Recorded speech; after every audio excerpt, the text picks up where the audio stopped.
রংপুরের মিঠাপুকুরে Russell's viper আতঙ্ক ছড়িয়ে পড়েছে। স্থানীয়রা খুঁজে খুঁজে সাপ মারছে। শুক্রবার বিকেলে উপজেলা কৃষ্ণপুর পুকুরপাড় গ্রামে কাজলী বেগমের বাড়িতে একটি সাপ মারা হয়েছে। পরীক্ষা শেষে কোমর পানি পেরিয়ে বাড়ি ফিরছিল রুদ্রেশ্বর উচ্চ বিদ্যালয়ের শিক্ষার্থী আরিফ আক্তার। তবে বন্যার তুলনায় বেশি ভয় রাসেলস ভাইপারে। ফেরার পথে আরিফ আক্তার বলছিল, পানির কারণে রাসেলস ভাইপার তো আসতেই পারে, তাই অনেক ভয় পাচ্ছে। আরেক স্কুল ছাত্রীর দাবি, তাদের এখানে দেখা গেছে রাসেলস ভাইপার। তাই প্রশ্ন ছুড়ে দিয়ে বলেন, এমন বিষধর সাপ থাকলে নির্ঘুম রাত কাটানো যাবে কিভাবে? এ বিষয়ে বিস্তারিত থাকছে প্রতিবেদনের বাকি অংশের সাথে আছি আমি মিথিলা। এই অঞ্চলে এখন বানের জলে ভোগান্তির পাশাপাশি নতুন আতঙ্ক রাসেলস ভাইপার। তিস্তার পানিতে প্লাবিত রংপুরের চর ও নিম্নাঞ্চল, তাতে ডুবে গেছে অসংখ্য বাড়িঘর, বাকি নেই ঝোপঝাড়ও। বাসিন্দাদের দিন কাটছে বিষধর এই সাপের ভয়ে। সন্তানদের নিয়ে উদ্বিগ্ন অভিভাবকদের কাটছে নির্ঘুম রাত।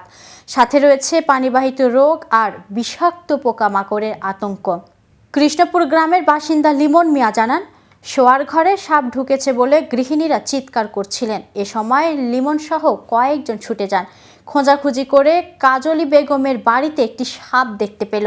সেটি পিটিয়ে মারেন। তাদের ধারণা এটি রাসেলস ভাইপার। কয়েকজন বাসিন্দা জানান, পানিতে করে যদি পোকামাকড় ঘরের মধ্যে ঢুকে যায়, তাই রাতে তাদের ঘুম আসছে না। এলেও ভয়ে ঘুম ভেঙে যায়। আর এখন রাসেলস ভাইপার নিয়ে সংবাদ দেখায়, এ নিয়েও শঙ্কায় রয়েছেন তারা। এদিকে পদ্মায় পানি বাড়ায় প্রতিনিয়ত উদ্ধার হচ্ছে বিষধর রাসেলস ভাইপার সাপ।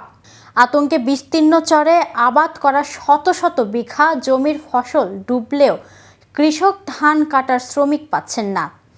নদীতে প্রচুর মাছ পাওয়া গেলেও ধরতে সাহস নেই কারো। এ চিত্র রাজশাহী পদ্মার পাড়ের উপজেলা চারঘাট ও বাঘা উপজেলায়। সাপ আতঙ্ক শুরু হয় গত মে থেকে।